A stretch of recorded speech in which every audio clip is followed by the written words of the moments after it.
So this artist does like watercolors. Is the thing. Oh, yeah, this is like a thing I found, so I just started using it for the backdrop. Excuse you, you see my cat? It's on the table. We're live. We're just talking. Oh, this is live.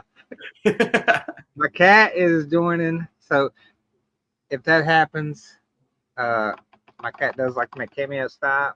I'm a big cat fan, so not a problem at all. So I'm going to go ahead and share real quick to the Facebook group. Hello, everybody, and welcome to a new live. Just bear with me while I share it over to the group.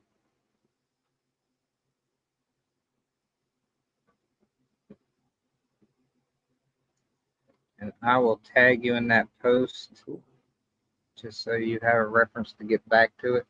And then let me make sure everything went according to plan.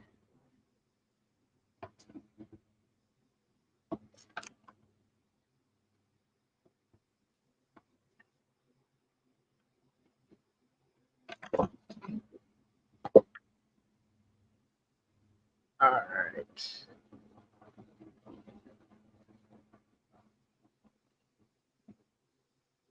Yep. I think everything's good to go. We got some viewers already.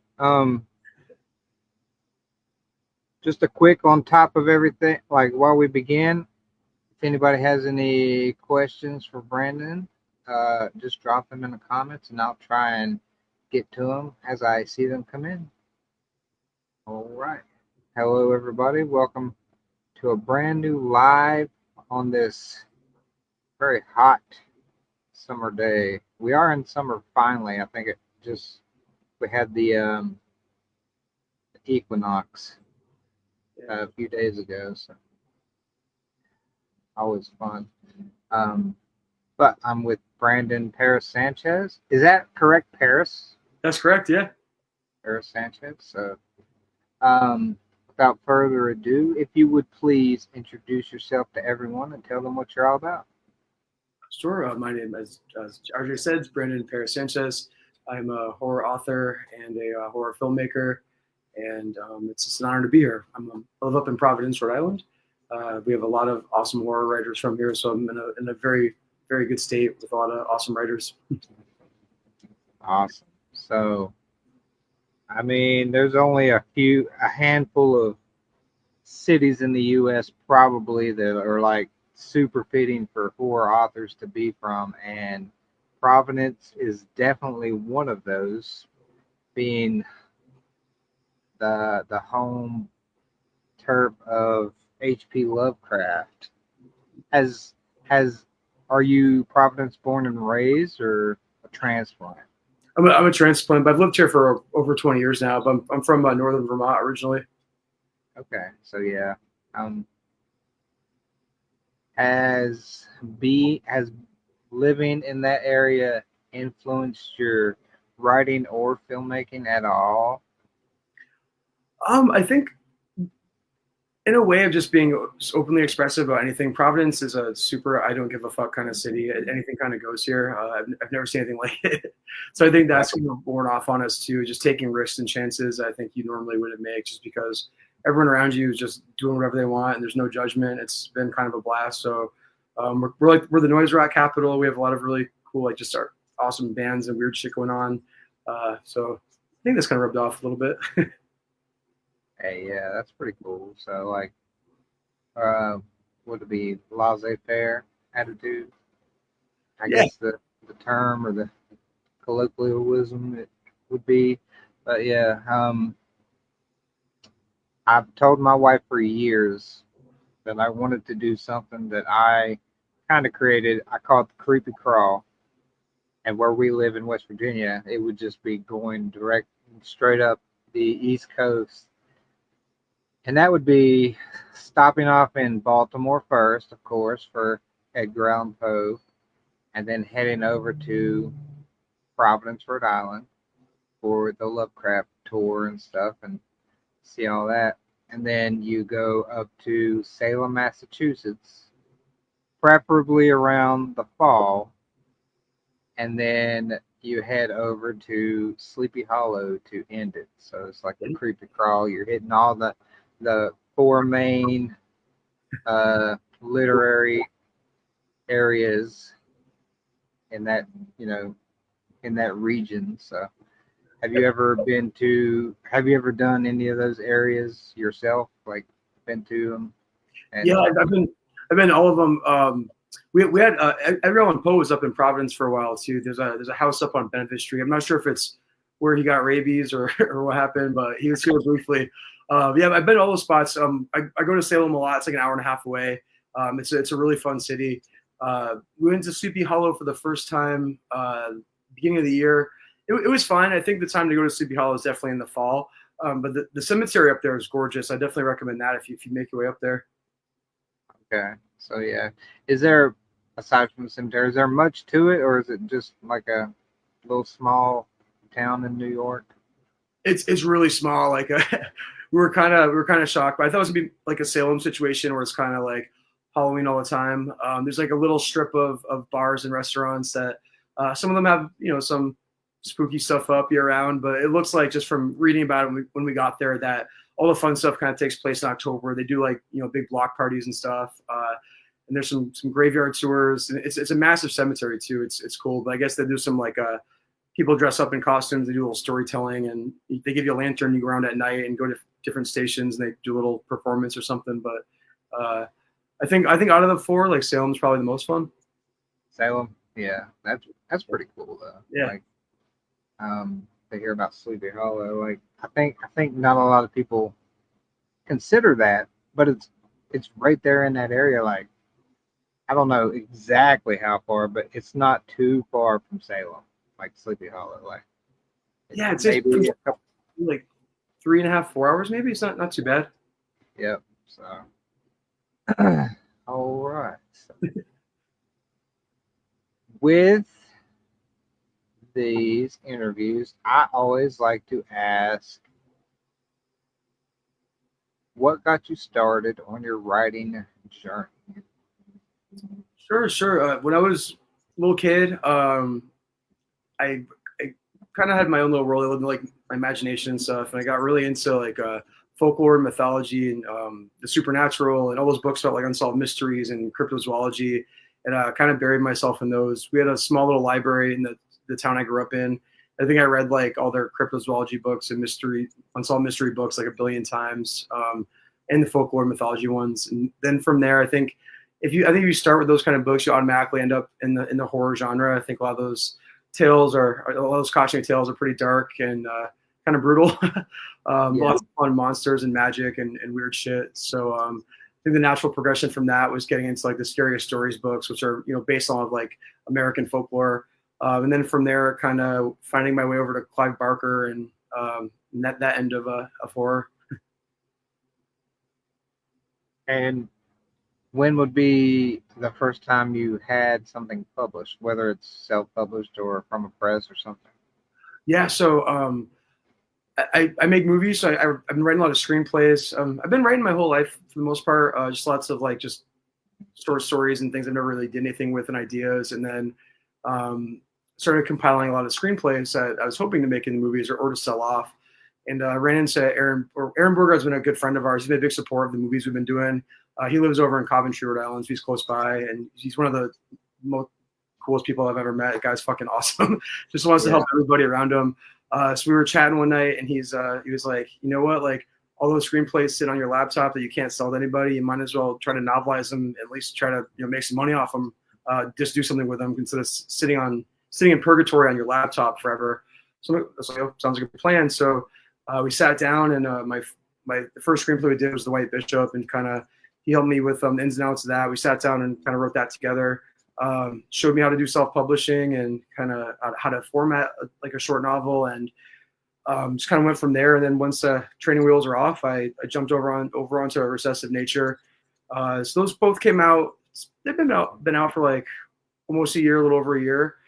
So then I have my third one pretty much done. It's getting edited right now. It's gonna have some illustrations in it, some weight on illustrations, but that's on the way. And then those are self-published. I guess like not actually published, but I have a short story coming out in Bludgeon Girls Press's anthology, like horror anthology that's coming out with it's like a holiday theme.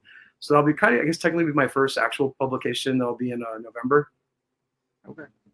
Yeah, that's cool.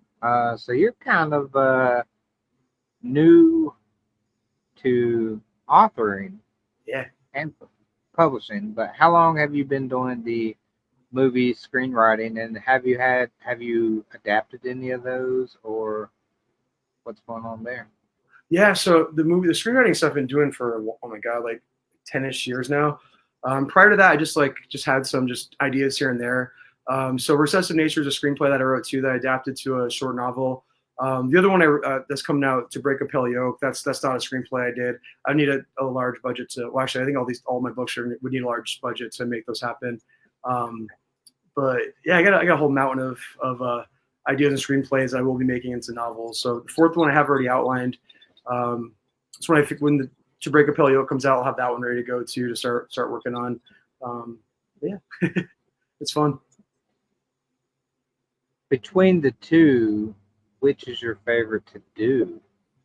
And now that you've done both, how have you found it transitioning from screenwriting to prose? I like them both for different reasons. So with writing a screenplay, you're trying to convey as much detail as possible with as few of words as possible. You try to keep things minimal. You want to get all five senses in there when you describe something, but like short and quick. Like you don't want to embellish and get too crazy with everything. And then with prose and like writing short stories or like short novels and stuff, it's fun to be able to like get more descriptive, to kind of like do more world building and more creature building. So that's been kind of fun too. Yeah, in all honesty, I kind of like them both. They're both kind of fun. It's like a different mindset for each one, and it's fun to kind of challenge yourself with both vehicles. Yeah, I know a lot of people, they kind of start off in the authoring world, but also do screen writing on the side. And yeah, I believe that's a different skill set altogether. Like you said, you have to kind of pare it down. You have to try and convey what you would in a actual story, but you have to pare it down to as minimal words as possible, and still get that imagery across for the screenplay. So yeah, do you think that has, since you started off screenwriting, do you think that's helped with your prose writing? Yeah, I think so for sure. Especially like just knowing when to keep things minimal with prose writing too. Because you want to get like too crazy there as well. Like you want to keep things you want to get to the point, but you also want to at least give enough detail and world build as elaborately as you can, but not going overboard. So there, in a way, you still want to kind of keep it minimal. You don't have to, but for me personally, I like to kind of make sure I'm not getting too over the top with being descriptive. But it's yeah, I know both of those worlds are both fun to kind of tackle. Yeah, that's cool. And it's fun to talk to.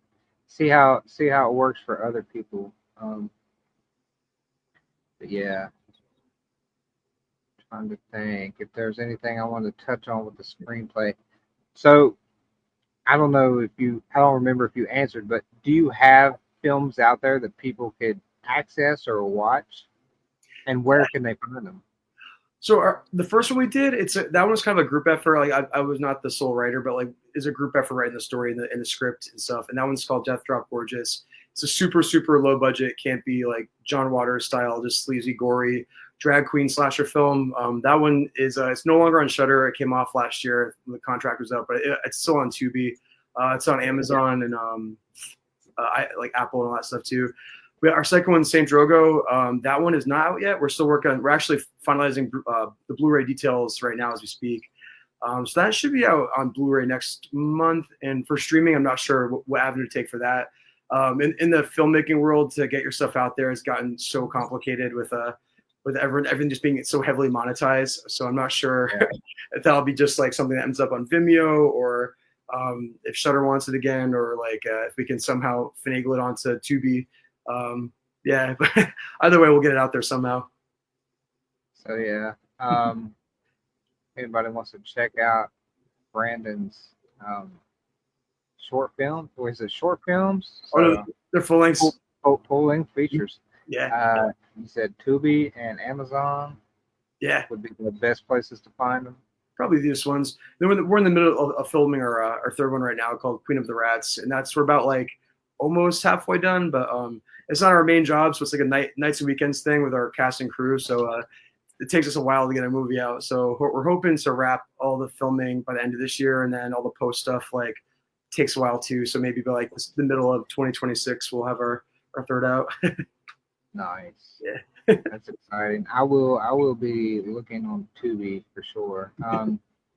You said it, the way you spoke about it, is Tubi hard to get a feature on, or Yeah, so I think like there's just for independent and micro budget filmmakers, you have to get a thing called an aggregator that does all that for you. But it's kind of just a middleman that kind of just takes your money and fills out the same paperwork that you could fill out yourself. But that's just how it works now. I guess it used to be easier back in the day, but yeah, times are changing. yeah, I would imagine so. Like, I guess there's a lot of content, like people making content, and they're all vying for those spots. So they're probably more strict with what they accept. But It's true. if you had your choice, where would you want it to go? Shutter? I think I like making sure everyone has accessibility to it. So if Tubi's like a free service, so it'd be cool just to if Tubi wants it, it'd be cool to get on Shutter because you get paid for it. But at the same time too, it's like it's cool just to be able to share your art with people for as low cost to free as possible. So I guess Tubi probably my preferred option. Is first, I guess you have Venmo or Vimeo. Yeah. Is YouTube an option for filmmakers like you to put stuff up? I know other indie filmmakers use Vimeo a lot, but what about YouTube? Like, is it? Vimeo is definitely an option. The problem with YouTube is they censor everything. And our movies are kind of gory. Yeah. So. Especially if you're going like you said, the John Waters route with stuff, and yeah. Our second one's like not like John Waters style, but it's pretty graphic. It's like a folk horror. So I don't think they'll like that very much. Yeah. So I haven't seen any comments yet, so I'm just trying to keep track of that. If anybody has any comments or questions for Brandon, remember, just drop them down and we'll get to them.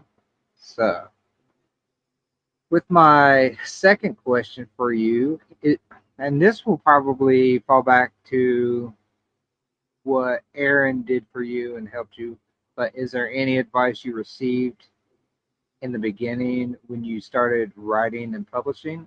And is there anything you've learned since then that you would like to pass along to others? So it's a two-part question. Yeah, I think Aaron has been such a good teacher too, and I think he also taught me like a lot of like humility too with like with writing and how you interact, like the social media end of self-advertising and like under like what you call it, I guess like guerrilla marketing or whatever for like getting yourself out there. Just always kind of keep it cool, and that's been a nice lesson to learn too. And like one thing I've I guess to teach like other writers too is to don't really write for your audience. I think so. I have a lot of friends that like have outlines done or screenplays done or like skeletons of these things done that they're afraid to tackle or to finalize an approach. And I think you kind of just have to go in and not give a fuck what anyone thinks and just make your story. There's an audience for you out there somewhere. So just get yourself out there, and it's going to shape you to be a better writer. Like you're going to take your critiques and criticisms and move on from here. So you just got to make the first couple steps, and it sucks. Like you feel really, really vulnerable putting yourself out there to get picked apart. You have a lot of self-proclaimed critics that are gonna give you a lot of really shitty things on Goodreads that make no sense. And you're like, I don't think you read this book. You guys kind of have to roll with the punches. Like even like with filmmaking, and I've been in bands too, and you're always gonna have people that hate what you're doing. But for every one person that hates what you're doing, there's a lot of other people out there that do like what you're doing. You got to kind of focus on the people that do like you and support you. So I think that's one thing I've kind of learned, and hope other people can find that courage to get out there. Yeah, that's really a great piece of. Oh, sorry about that. Um, that's a great piece of advice that we are. A lot of authors that have been doing it for a while will tell you is always, always, always write for yourself. Don't write for a market. Don't write for an audience. Write for yourself, and the people, the readers will find you, and that'll be, the people that appreciate the art you're creating. So yes, we do have comments, and they were Uh-oh. hidden. So I have to catch up a little bit. We got Donna Latham watching with us. She says two of her favorite people. Uh, she asks you, what does Brandon? Well, I think I asked you this. So Donna, me and you are on the same page. She asks, what does Brandon like more, writing books or screenplays? And you said uh, both have their pros and cons, but I think I'd have to go with I'll go with books on this one. I think I'm enjoying writing the books. That's been fun. there you go, Donna. I love So I know Donna is in Massachusetts. yeah. She says Poe is big in her city. Lowell, too. He spent a lot of time there. So sounds like Poe was just wandering up and down the eastern seaboard. So One of the little rabies tour. yeah, um, talking to the ravens. Heather Ann Larson says hi. Yeah, Lansdale says, I love that today is the day shirt. yeah. I'm seeing them again on Monday too. Uh, Danielle Yvonne says, we need to grab dinner soon, Brandon and Donna. Miss you, RJ. I love that. Then we got some comments from Dan Schrader. Dan says, Brandon is a great table buddy. And then he says, let's see, Brandon, do you prefer Totino's combinations or three meat pizza? Which is the best? I This, said this, this is a Totino. big, this is like a debate, me and Dan Schrader. So, uh, yeah, three meat or a combination pizza on the Totino's. Which one are you going for? I'm vegetarian, so I might just go with the cheese and sauce Totinos. Neither. There you go, Dan. But Dan's an awesome table mate too. Really great guy too. So yeah, definitely check out his stuff. Yeah. He says he enjoys your movies as well. So. Now Donna asks, Brandon, who is your favorite cryptid? Favorite who? Cryptid. Oh, my favorite cryptid. I think the Jersey Devil is still my favorite. That's just been a super fun one. There's just so many variations of that story, and a special place in my heart with that guy. Have you tackled creature features or anything like that in your writing? Yeah, so Recessive Nature is actually about cryptids. So that in the Multiple? oh Different yeah, kinds? there's a bunch in there. Okay. Yeah. Awesome. So you said the Jersey Devil. Who's going to be rounded out top three? Who's your cryptid team? I'd say I love the Mothman. Those stories just keep growing. There's been modern sightings, so at least that one's still kind of kicking. And I'm always still a fan of the Bigfoots too. That's a worldwide cryptid, and Yeah. I'd love to see one someday. So yeah, at that Lake Shawnee event, me and Jason Nicky were at this past weekend. I met a guy there that is like a Bigfoot hunter, and he's from Vancouver, Canada. Oh damn! But he was here. Small town West Virginia, and like you, he goes around filming documentaries about his chases for Bigfoot. And he gave me his card and had me scan his QR code, and he has about 10 or so Bigfoot chasing documentaries on Tubi as well. So Okay. it's pretty cool to see all the like this subsection of Tubi that you might not think of Yeah. having that indie presence. Yeah. Like, yeah, so I like that Tubi does that. Like, and like you said, it's a free service. Like, it has no barrier of entry at all. So that's very cool. Uh, this is a fun one. So Donna says, "Who is hotter, Pinhead or No Skin Frank?" Oh shit. I mean, with Skin Frank is pretty damn hot. I think as a youth, I had a crush on Uncle Frank. I guess like I think, man, I have to go with No Skin Frank. I think on this one. No Skin Frank. I'm going Pinhead all day. 'Cause he's got the gang with him usually. You know, That's true. That's true. bunch of freaks. There you go, Donna. And then she says, "Okay, deep question. Cryptids are monsters, right? So does that mean werewolves and vampires are cryptids?" Oh, that's a deep question for you. But I'll reiterate again. Yeah, yeah. Cryptids are monsters, right? So does that mean werewolves or vampires are cryptids?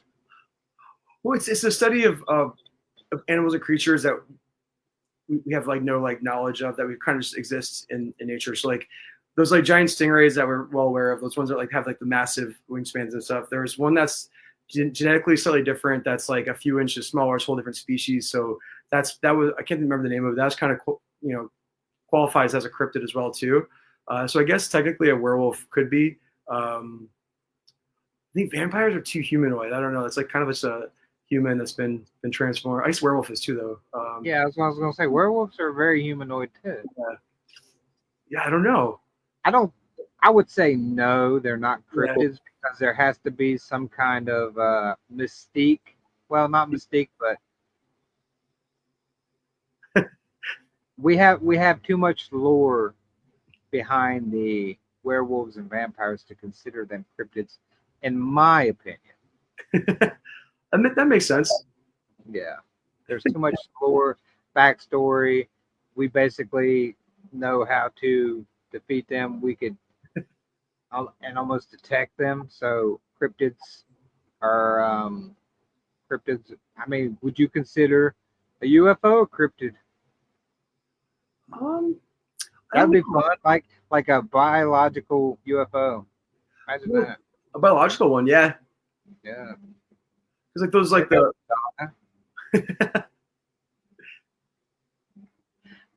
But yeah,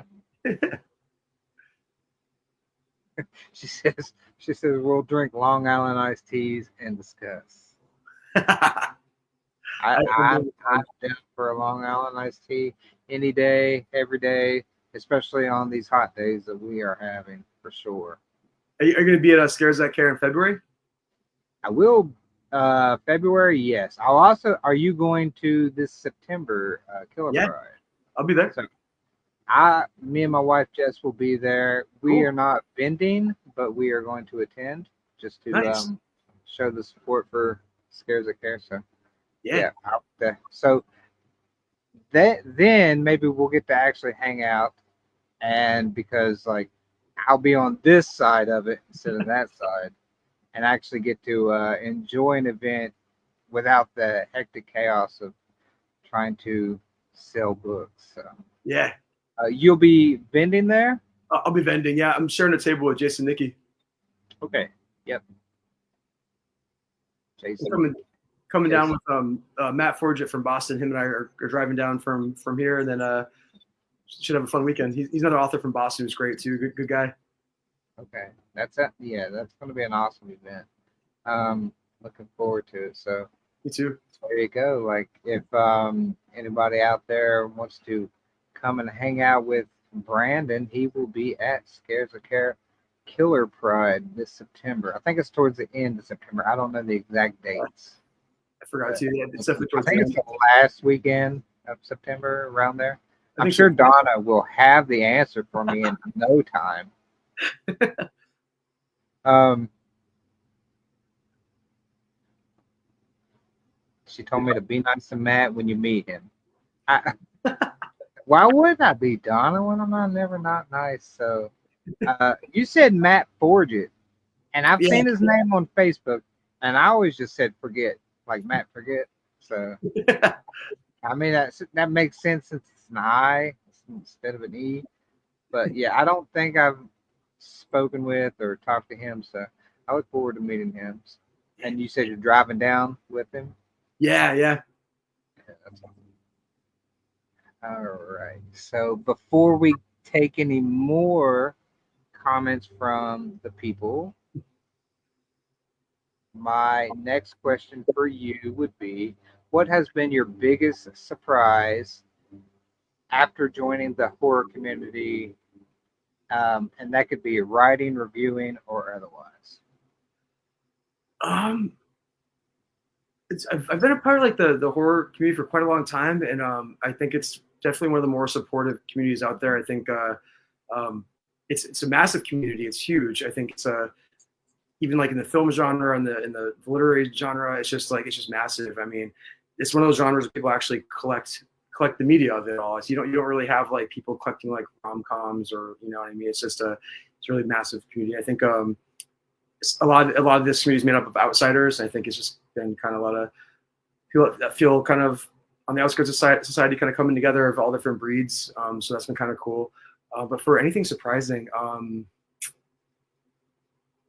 no, I think I don't know. It's been pretty awesome. Is there a lot of, since you stand in both fields with the indie writing and the indie filmmaking, is there a lot of crossover that you see with the crowds, or do they kind of have their own camps? Definitely have their own camps. It's two different worlds. I think I feel like the literary horror genre, those people I think are a little bit kinder and less less mean. I think that in the film world, there's this weird like level of competition that happens, especially with queer people too. And I'm not sure why. I haven't really come across as much in the book world, but in the film world, it's definitely a little bit more cutthroat. We've met a lot of really great people too. Actually, no, there is some cross. So the only crossover I know of is my friend Josh Pangborn. He does a lot of indie horror film over in New York. He's also an author too. His stuff is great. It's very like kind of like I guess horror fantasy, a lot of like cautionary tales kind of stuff, but it's horror. He might be the only person I'm aware of that does film and writing, but not much crossover. But yeah, I think the writing world's a little bit friendlier than the film world, less competitive, a little bit more acceptable. Yeah, you yeah, kind of doesn't make sense, especially with filmmaking, because you're kind of off on your own. But I guess it's just trying to be seen. I guess Yeah. is that where the competition comes in, like trying to get picked up or seen or stuff like that with the filmmaking part. Yeah, I think that also is just I feel like with self-publishing, there's a lot of outlets to get yourself out there with, whether it's like putting your books in bookstores or selling your books on Amazon. Like there's always just like these avenues to get yourself into the world. Like you can come out with a couple books or a few books a year or put short stories and things, but to make and produce and release a movie is a lot of work. And there's not as many like outlets for filmmakers. I think people get a little crazy when it comes down to getting yourself to the right people to hopefully get yourself out there. And the process is really, really just exhausting, where I feel like with the putting books out, it's not as exhausting. It's actually I enjoy the process of formatting a book and getting it out there and receiving the hard copies and going to events and selling it and stuff. So I'm not really sure, I guess that's what it is. I guess it's just less avenues for people and people get kind of crazy about it. I hate comparing myself to the people. I want more horror in the world, so I don't have a competitive bone in my body. And there's just so many different styles of horror. Even if it's something under the umbrella of queer horror, I mean that doesn't really mean anything. Just that's any genre of horror that has a queer theme to it. It could be folk horror, or slasher, or these things. So yeah, I'm not sure why it's gets so People get so cranky about it. Right. Um, Speaking of, I have to give a shout out to another crossover, and that is author Megan Stockton. I don't know if you actually spoke with her Oh or yeah, talked to her, actually, but her Erica and her Summers too. husband, they do the indie filmmaking on the side, and I think they have adapted a few of her books, and I know one of them's on Tubi because she was showing me. But yeah, like she does the crossover stuff, and like I've seen a few of their short films and stuff, and like yeah, it's very fun to see. Like I don't know, it's like coming from the indie horror community on the writing side, it's very fun to see and exciting to see them make their films. And I would want more of it, like you said, like more horror in the world is a better thing. So whether it's Erica Summers is another one too that I want to mention. She got movies out there too. She's a horror author and she's a fantastic person too. So that's good. Your call is good too. I'm glad to get some names out there. So. yeah, I know Erica Summers, and her sister Heather Wall. I think do they? I think she's got a sister Yeah, Heather Wall, yeah. but that writes. But I don't know if she does the filmmaking stuff. But yeah, I I don't remember the last time I got to speak with Erica at con. I think it was last year. So, but yeah, it's always a pleasure to get to see her and talk to her. So that's a good pool. Yeah, I think so too. Um, Going back to our comments section, Ed Spock asks, "Have you ever heard of Lyle Blackburn, singer of Ghoultown and cryptid author Hunter?" No, I've never heard of them. I have not heard of it. So I'll have to check that out. yeah, like singer, author, hunter, all kinds of like fields to experience that person in. That name is Lyle Blackburn. So Nice. There's a Donna says she does not get to go to Killer Pride, which is sad. I know she's too cool. And she also brings up another pair of authors that are also in the horror filmmaking world, and that is Nathan Ludwig and Chad Farmer. Nice. So yep, I have met and talked to those guys. Those are two really great guys. If you haven't got to meet them, definitely if you're at an event with them, go up and chat with them. Like they're really cool guys. I think y'all get along. Nice. So, Yeah, it's been really fun meeting all the new people and all these events too. Everyone's been really cool, so it's been a pleasure. yeah, and you really just started, but like you've been to quite a few. Like you've been to the biggest event, like the AuthorCon. So and you've been to two of those so far. Yeah, yeah. Well, the first And one I was just vending with Aaron because White Bishop had just come out around that time, so I just kind of sat with him at a table. Then the last one was my first time going solo. That's when me and Dan had our table together. yeah, so I do remember that now. Meeting you way back then at that first one. Aaron was in the corner of Yeah, the ballroom, and yeah, so I remember meeting you, but it was very briefly, and everything was so fast paced. So yeah. Um, okay, so make sure there's nothing else. So very cool. Okay, this may be an interesting question for you or for me to hear what you say, but I always like to ask authors whether they're a pantser, plotter, or a hybrid of both. So I'm very interested. And do you know these terms? no, Okay, so a pantser is essentially you sit down and it's almost a stream of consciousness. You're writing as the words come into your mind. No thought put into it, no outline you're going by. You're just letting the story take over, and you're basically transcribing it as it comes out of you.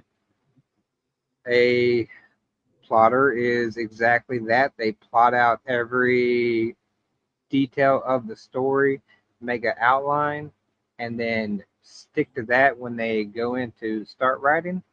And then a hybrid would be mixing those two. So you might do a very loose outline and leave a lot of interpretation for the pantsing part.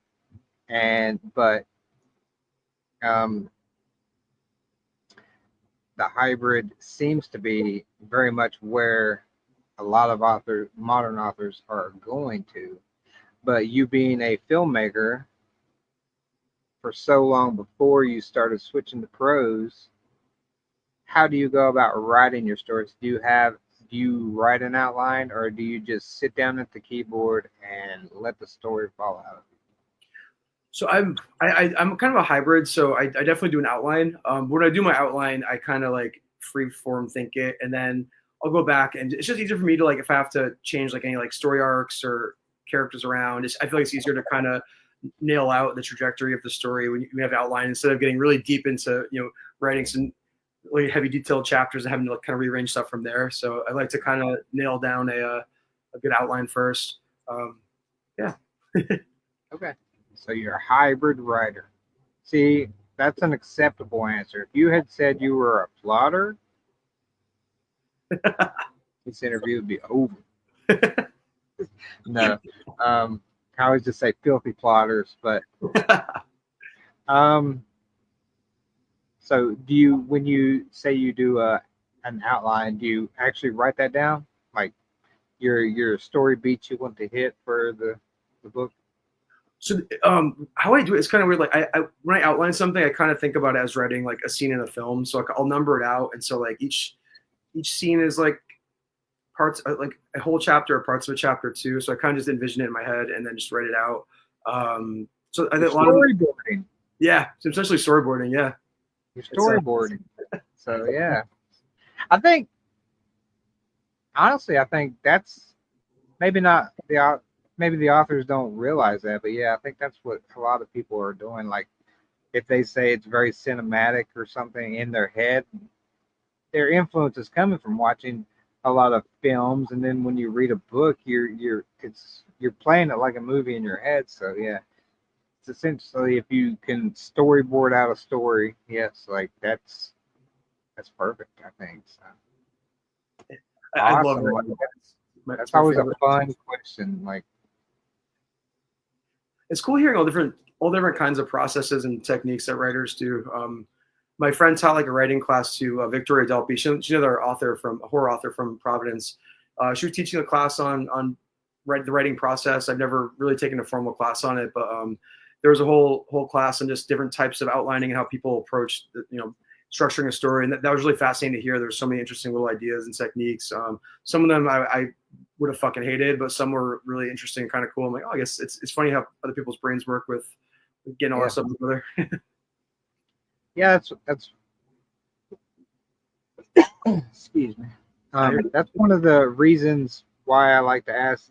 It's almost like I ask these same questions to every author I interview because every answer is going to be different, and I like to see how have that that core set of questions, and then see the differences between all different people and their processes for everything. So yes, I don't know. It just might be from my own morbid curiosity or whatever. Like, but it's I think people watching this too. Like, and if they watch multiple of these lives and see how the people's thinking processes are with the different aspects for writing, like I think that's cool for them, and it might get the like you and the author like um if you go back and watch some of the other ones and see how they do it and stuff. But I may have, I don't know, like it's very rare that I get a newer author such as yourself. So I hit you with terms you'd never heard before. So that's fun. Like I might not have did a very good explanation for those two terms. I think I covered it well, but pantser and plotter. So Yeah. generally, it used to be very black and white. Maybe about 5 years ago, you were either one or the other. And then the more I got to talk to people, it seems like there was this hybrid of both that people were actually using to write. So that's why I added or a hybrid. Um, so um, it's we're all learning today, folks, from one another. This is what it's all about. This is the fun in it. I see Tommy Clark has joined us. And Heather Larson chimes in. She says, FYI, Google says werewolves and vampires are folklore, which is apparently considered differently than Oh yeah, cryptids. They're humanoid and working class folklore. So that makes sense. now there's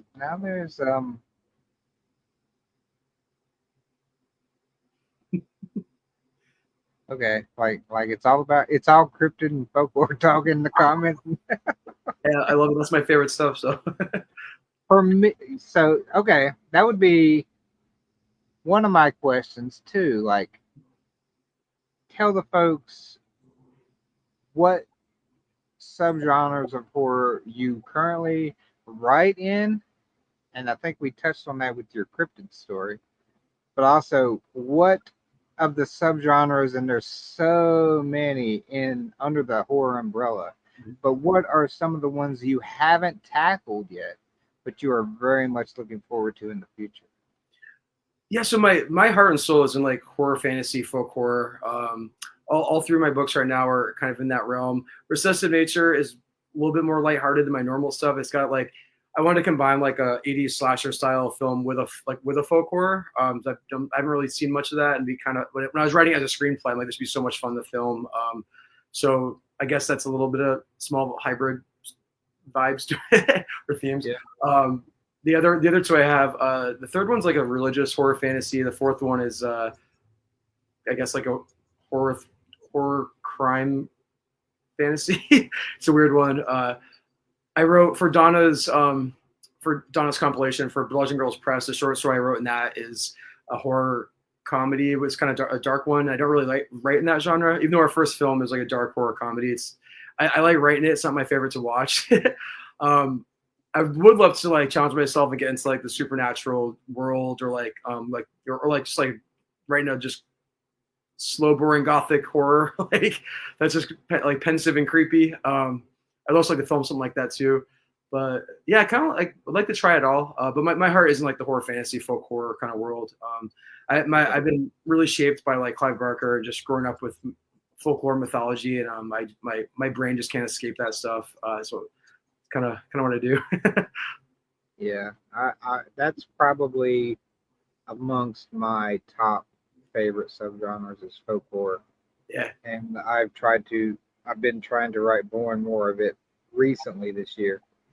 Um, if you was to suggest to someone like um,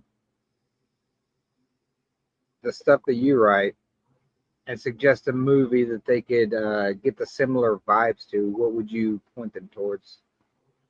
Wow, sure. I guess for the White Bishop, man,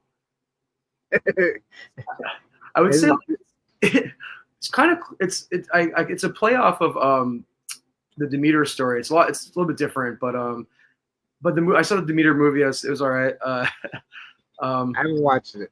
It looked kind of lame to me, so I was like, I could skip it. It's a hot mess. It kind of just collapses in the third act. The Recessive Nature, people compared it to that show Supernatural, which is funny because it's like I've never seen it. It's I don't know, but I guess maybe like a gory version of that, more dark version of that. I don't know what movie you compare that to. It's maybe like Nightbreed, maybe in a weird way. Nightbreed, another Clive Barker shout out. So yeah, that's a good one. So you've read Cabal and all that, which is what Nightbreed's based on.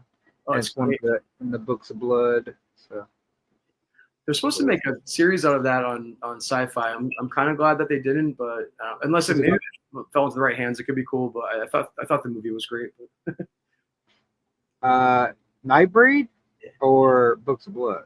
Oh, Nightbreed. Okay. Yeah. So a series? Yeah. It's an interesting take on that.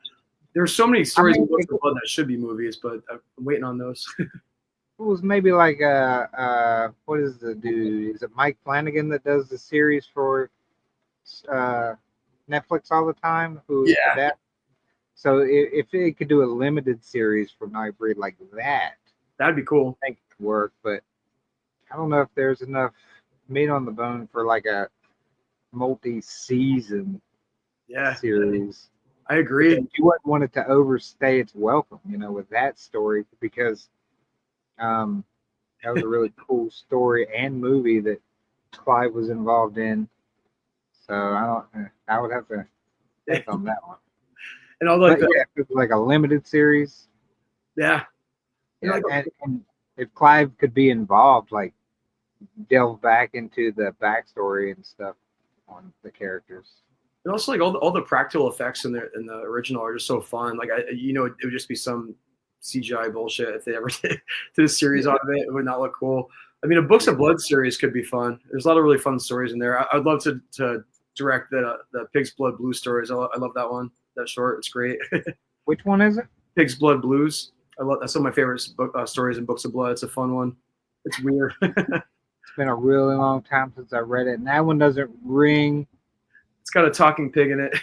It's kind of like a weird like Animal Farm adjacent kind of story. Okay. What is the one story? In the Hills, the Cities? Yeah. I would really love to see an adaptation of that. Like that'd be wild. That would be so fun. And then the majority of those stories have been adapted. Yeah. And I think they've all been pretty well adapted. Yeah. So I really enjoyed Midnight Meat Train. Yeah, Midnight Meat Train. And is it The Forgotten that is Candyman? I think the name of the story is The Forgotten. I believe. Yeah. So, there's like look into the Rawhead Rex. So, yeah. I think it would be fun to see a modernized Rawhead Rex, but also I would absolutely want it to be practical effects. Yeah. I do not want to see a CGI Rawhead Rex. Like it's got to be practical. I love that movie so much. I know it's people kind of shit on it, but it's super fun. If you just kind of go with it. Very campy. Like that's what we love about the 80s, like those campy horror movies. So it doesn't have to be Clive or anything, but if there was a book that's out there, not of your own, and you got the opportunity to adapt it for one of your films, what would be your dream project? I think it'd be really fun to do a besides like a Clive Barker story. It can be anything. It can be anything. Oh, okay. What would be your dream adaptation? I would love to adapt the Damnation game. I think that'd be a total blast. It'd be really hard and probably cost like $1 billion. Chris Triano's Gone to See the Riverman would be a really fun movie to make. I just love how absolutely bleak and dark and gross that one is. That's a fun one. I think that'd be a nice little like slow brooding descent into madness kind of movie, which are kind of my faves. Right. So yeah, there's a couple. Those would be. Yeah, I would love to see those.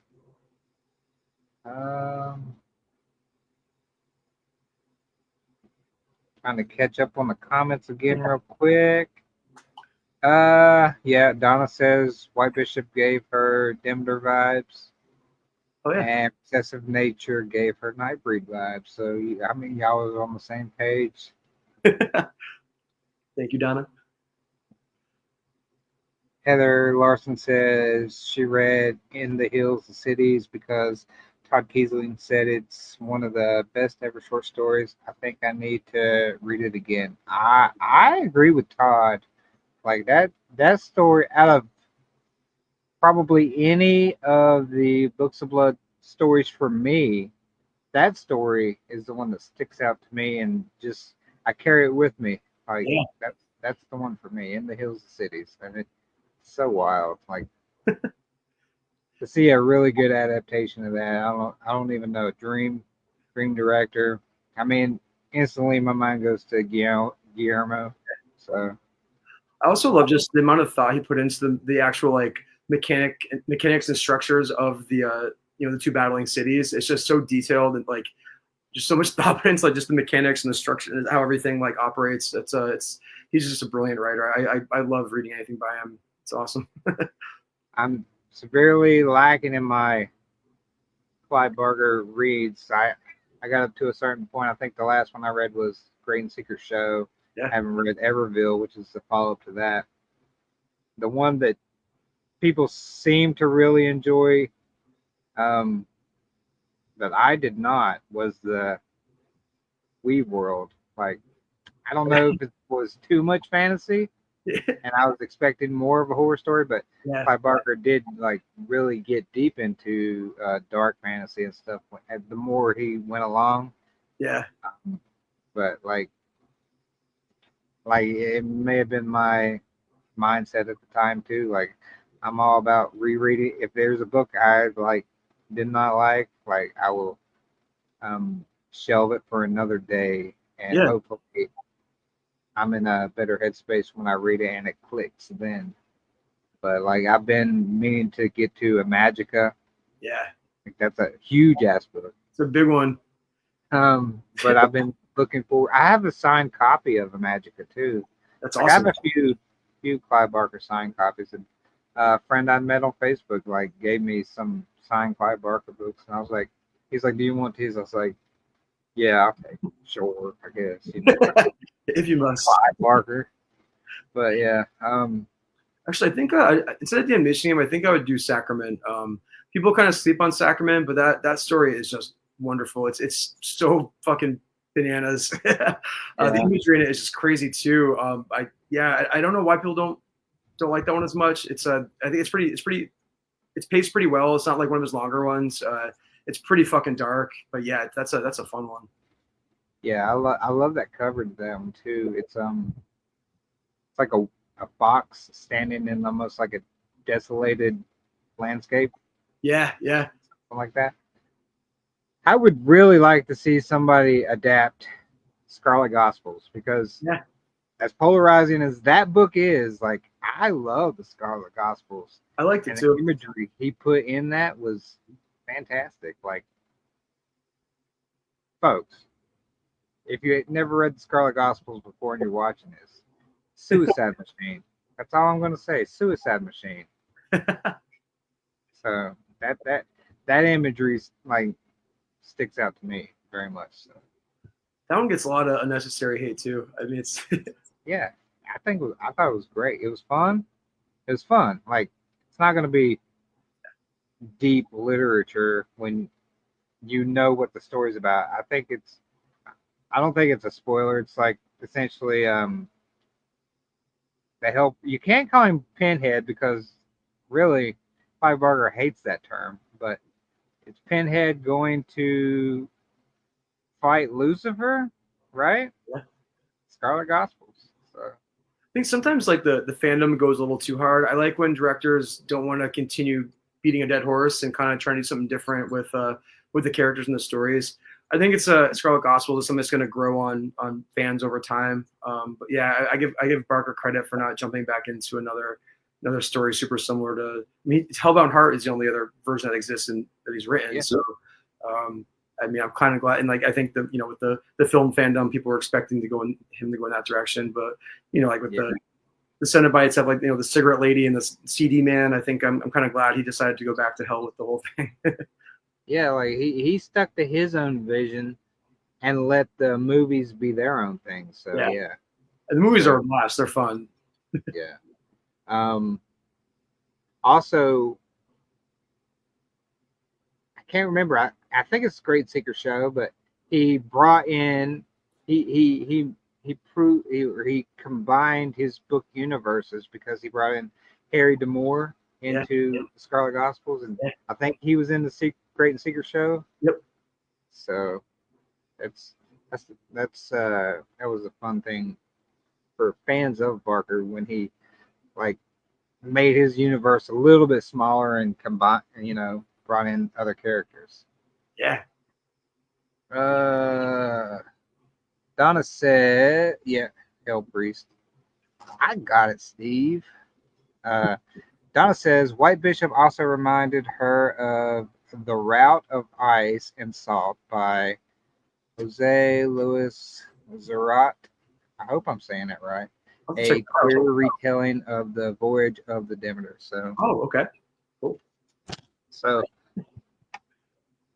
people that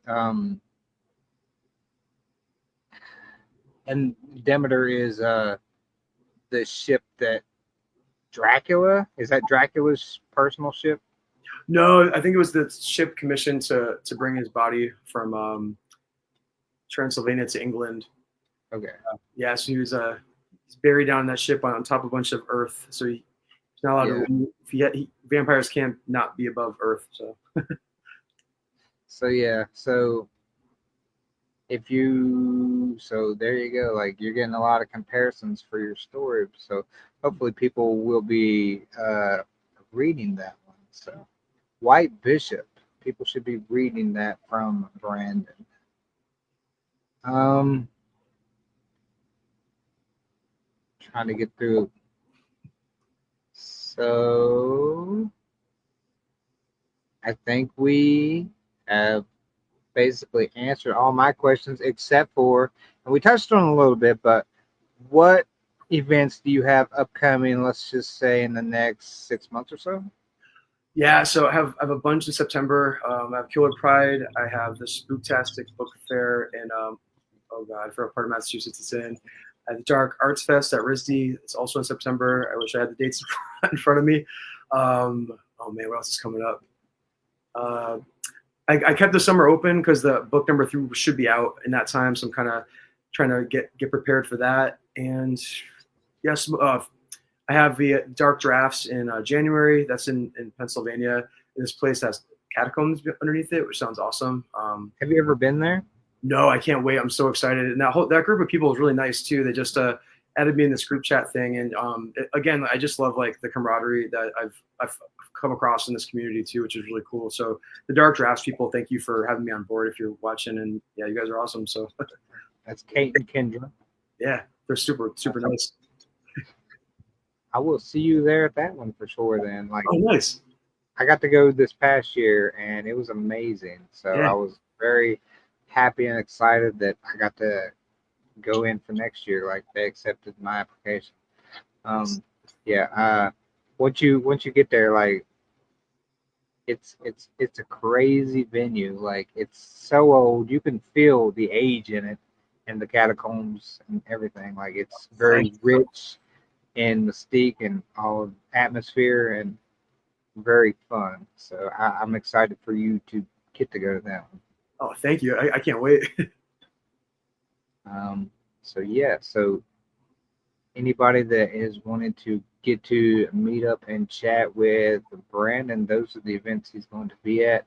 And guess what, folks? He'll have books for sale at these events. So hopefully, you said that would be my next question. Would be, what are you working on? Which we did touch on, but when can people expect to see your next, I'll say solo release, but you can also drop the Legend Girls Press antho too. Sure. So the new one's called To Break a Pale Yoke, and I'm gunning for hopefully like mid-August. So my buddy Dan Kern, who's an illustrator, is doing some illustrations for it. It's kind of a pretty grotesque little religious horror that takes place in the early 90s in a little rural town in Vermont. It's got a lot of gross little creatures and demons and fun things in it. So I felt like this would be a good opportunity to get some fun illustrations in there from another local artist. So that's just getting edited as we speak, and then illustrations getting done. And then Donna with Boys and Girls Press will have the holiday horror anthology out in November, so I'll have a little story in there. That's a short film screenplay that I wrote that I adapted into a short story.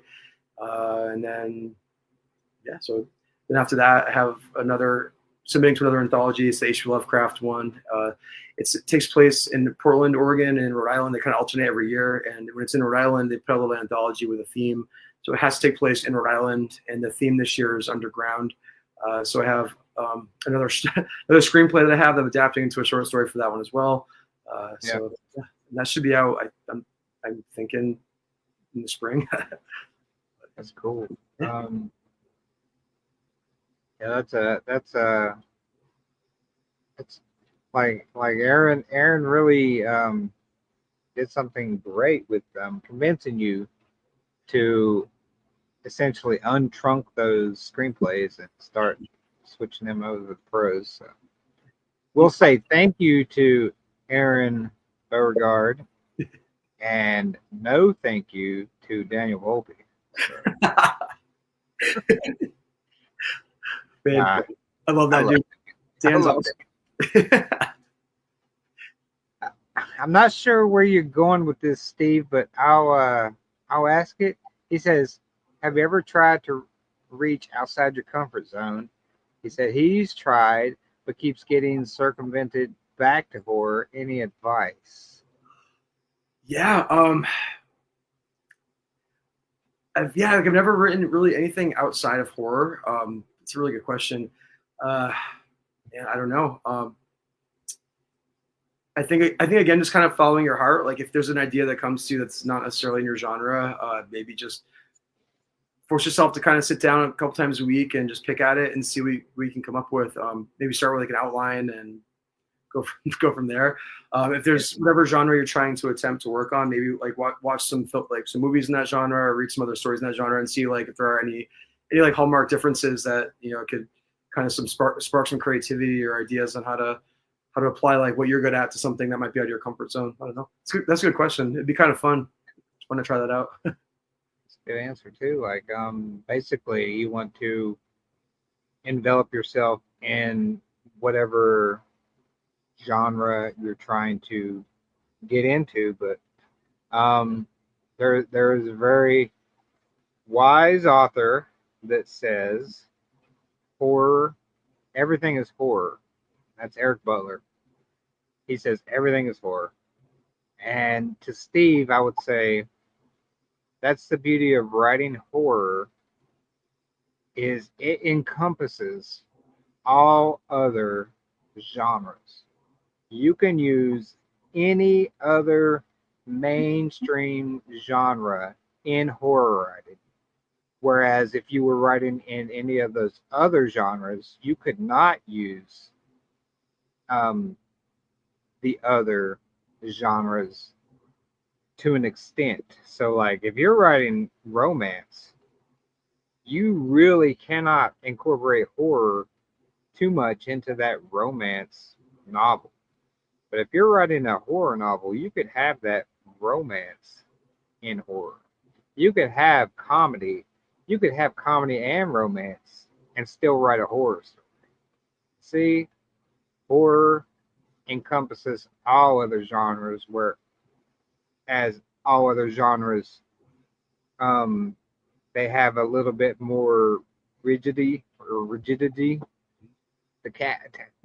They're a little bit more rigid in their structure and allowances for putting a toe across the lines into other subgenres. So everything is horror.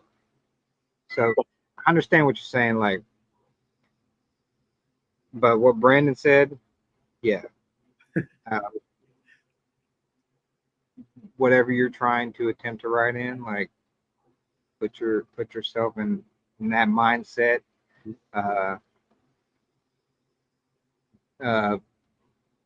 Consume that media, that type of media of whatever you're trying to attempt.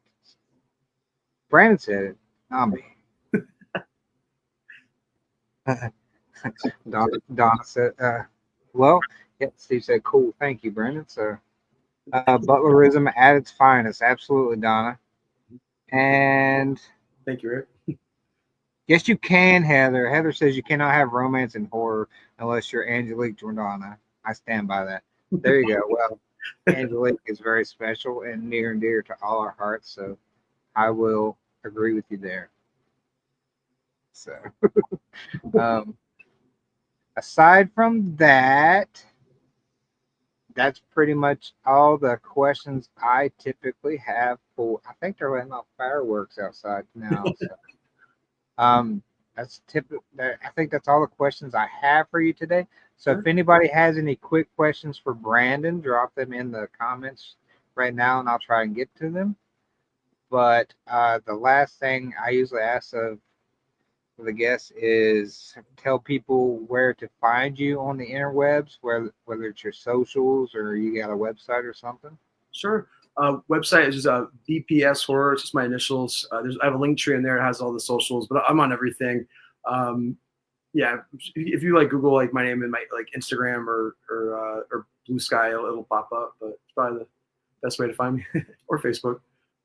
Yep. So there you go. If anybody wants to look up and follow Brandon, his name essentially on the socials, Brandon Perras-Sanchez. So, And for movie stuff, it's a monstermakeupllc.com. But we have all that's our little movie crew. All that stuff's on there. okay. Monster Makeup LLC. All right. Thank you, Donna. She says, "Love you guys. Great interview." Brandon was great. I wasn't. So. Nah, you did awesome. I learned a lot tonight too, which is it's always good. Okay. Here's the special guest. You're gonna be shy. What's the cat's name? Mister kinda. We thought it was for 8 months. We thought this cat was a girl, so we actually named the cat Missy, and then all of a sudden, balls happened, and we're like, oh, because we typically only get girl cats and don't have any male cats, so you don't have to have them fixed or anything, uh, especially right off. Yeah. But so we we had I don't know if we ever actually officially landed on the name after the revelation, but um, from the beginning we called the cat Misty because it was so much like one of our cats that died, and his name was Mister. So he might be Mister 2.0, essentially, or Mister Fluffy Butt, which I write stories about. So that's it's a full circle with all those cats. So That's awesome. I think you said you were a cat person as well. I am, yeah. My one Absolutely. cat, she pops up during interviews and stuff. I don't know where she went. She's in there somewhere. Yeah. I think I've had more guest appearances from cats on these interviews than anything. And the last one I did with Dorian Sennett, his cat popped up, and then Judith, she had her dog there, so Nice. it's always fun to get the fur babies involved. Judith's awesome too. I met her for the first time at the last Scares That Care. She was a blast. She was cracking me up. Yeah, I love talking to her. I've got to meet her 2 or 3 times so far, so it's always great to get to chat with her too. But like I said, it's the hectic chaos of being at an event. So Yeah, I'm very yeah. much looking forward to getting to catch up with everybody at Killer Pride Yeah. in September and being able to kind of relax while y'all were all uh, wrapped up in the chaos. I could stand on the sidelines and bug everybody else, so that would be fun. But yeah, it was great talking to you, Brandon. Yeah. As always, if you have anything in the future you want to come on and talk to me about, if you want to promote a book or something, absolutely reach out, and I will be glad to have you on again. Yeah. If you ever make your way up on your little trip too, and you need a place to stay in Providence, let me know. Absolutely. Creepy crawl. Yeah. Absolutely. Well, thank you all for tuning in with us and the great questions we had. And until next time, we will see you later.